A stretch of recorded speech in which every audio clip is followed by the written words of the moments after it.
I'm good. How are you? I'm good. I'm Jennifer. I'm Frank. Nice to meet you, Frank. Have a seat. So how old are you, Frank? 17. Oh, you're 17-year-old. That's good. Do you know anything about confidentiality before we start anything? No, what's that mean? So confidentiality is that whatever we talk about in this room will stay in this room. Whatever you tell me will be safe with me. However, if you're planning on harming yourself, harming other people, or you feel like you're not in a safe environment, like your school or your home, I will have to report that. But other than that, what you tell me, it will be safe with me. Okay? Okay. So, what brings you here today to this session? They told me I gotta come here because I've been getting into it a lot with my foster parents. I just moved into this house and I don't really like them a lot. Like they're not like my last foster parents. Mm-hmm. And I felt like they kind of just gave up on me and sent me back. So, I don't know, I guess they said this is supposed to help me in that transition process. But,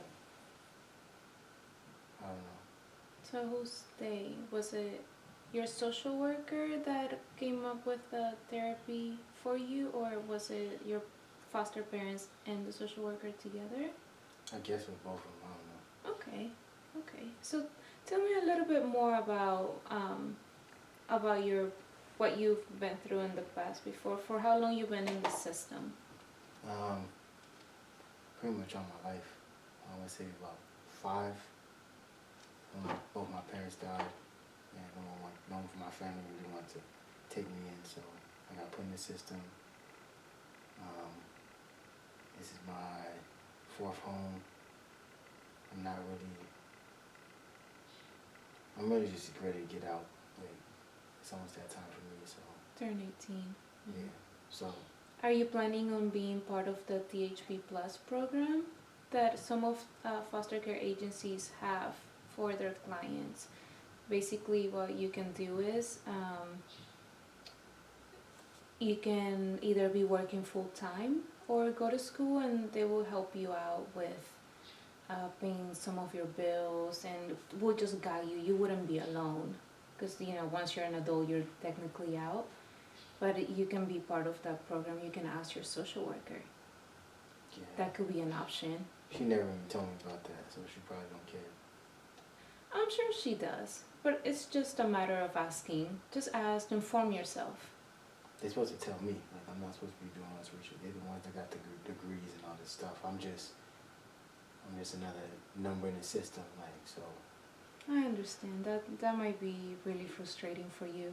So, I want to know what behaviors do you have for them to bring you here? What happens at home or at school? Because you're still involved in school, right? Yeah. Okay. I don't know, I feel like they just don't understand, like, what I'm going through. Like, I go to school and it's like I'm a different person, like I'm in a different mindset. I play sports, everybody seems to like me. Everybody in there feels like they're on my side, from my teachers to the people that my teammates to, all the people that I interact with. But for some reason, when I get home, it's like I'm just getting bothered and pestered, and, we don't have a lot of space in our foster home, so, people are always like in my stuff, and I don't like that. People always taking things from me, reading my mail, opening my mail. I'm not a fan, so. No privacy? No, none at all. So I think that I lash out, I guess is what they say. That is frustrating. But it's like, just respect my space, Mm-hmm. So I try to stay away from that location as much as possible. Like I said, I don't feel like they're really taking the time to get to know me, understand me. They just kind of look at me as another person they could collect a check off of, so. Have you, what are the ages of the other kids that are at that home? I don't know their names like that because I didn't really sit down and get to know them, but I know there's two small kids, maybe 5 to 8, and then one's a boy, one's a girl, and then there's they don't mean ones who's always in my stuff. Okay. And there's another boy, he's 12, and just me. Okay. So I'm going to rephrase back what you've been telling me, just to make sure that we're on the same page and I'm understanding what you're telling me. So you're feeling a little frustrated, not at school. At school you play sports, you feel like everybody is on your side, you're doing well in school, but it's once you get home you have no privacy. You feel like your foster parents are only collecting a check. Your social worker is not informing you of what you can do and how you can grow after you turn 18, and you basically have no privacy at your foster home. Is that it? Okay. So in this type of therapy, what we do is cognitive behavioral therapy. Have you heard of that? No, Okay, so what we do here is we think about what influences our feelings and our emotions, and we just try to pinpoint the negative emotions that go through our mind. So for example, let's say you're thinking your foster parents are collecting a check and you're just a number for them.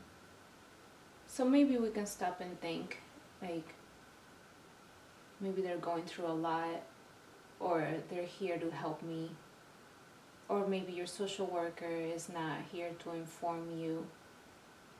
Maybe you can stop and think, like, I should be asking, or I want to ask myself. I want to know what I can do. Things like that. That way we would just try to get that negative thought, maybe write it down, maybe think about it, and turn it into something positive. That way it won't affect us emotionally, and we're not carrying that around with us. It won't affect us physically, and we're able to continue in a more positive way. What we think would affect everything else in our body, physically, emotionally. So that will drag along with us, that will stay with us. So I do have some treatment goals for you, but I want you to tell me first, before I even tell you the ones that I have or the ones that I thought about, what will you want for this therapy session or the next ones coming up? Because I will be meeting with you, and the therapy will be me and you. What will you want out of this?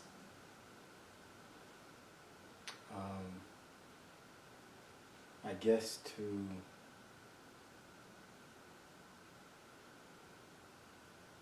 find a better way to communicate with my social worker. I kind of feel like she should be doing that with me, but if they don't know, I guess they can't help me. And then find a better way to communicate with my foster parents of what I want. But I think they look at me like I'm about to be gone anyway, so why bother? But I guess that's the main goal, is to kind of figure out how to get them to kind of hear my side, so that we can get to a better point. Well, yeah, that's a good start. That's actually a really good start.